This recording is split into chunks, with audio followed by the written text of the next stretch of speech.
somebody registers the car into your name, can you legally go after them? Should you? This is a question that one of you asked me. Is my ex-girlfriend registered her vehicle under my name without my permission? I don't understand why she would do that.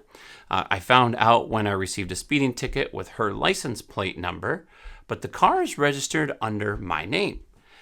What should I do, and will she be fined and sent to jail? So here's the cool part. You legally own that car, so you can call the police and say the car's stolen. It's now you get the car back and she loses all rights to it. Now, if she co-registered it and put her name on it as well, she technically owns part of it and she didn't steal it.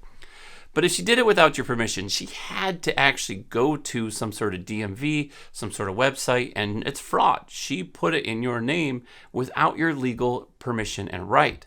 So a lawyer's your best option. I'm not an advice lawyer, and I'm not giving you advice on anything. I'm just telling you what I have seen in the past and what I know to be true is that you do have a lot of stuff you can do here, and it depends on the relationship. Obviously, if you're frustrated with her and that's the case, then you can go sue her for the extent of the law and you can get that ticket removed easily. That's very easy to do. Just go to Lexus Nexus, just Google it, Lexus Nexus, and it will give you options that you can call them, talk to them, whatever the case is, dispute that because it's not yours, right? So if it's something that wasn't yours and you can legally defend that, or maybe you have to go to court and get some document, they'll give you the next steps to go through, or call a DMV and find out what the next steps are.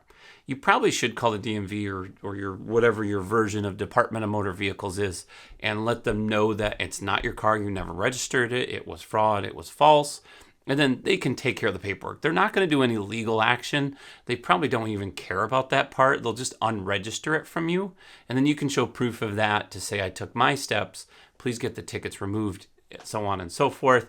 And as far as insurance goes, that's easy to remove. I can just click a dispute button. Now I have to show proof to get it removed, so I'll need that letter from the DMV and maybe a letter from you or a letter from something just showing that legally you weren't registered as the owner, you didn't have ownership, you weren't the driver, and whatever proves that ticket shouldn't be yours, we can get that ticket removed on your insurance.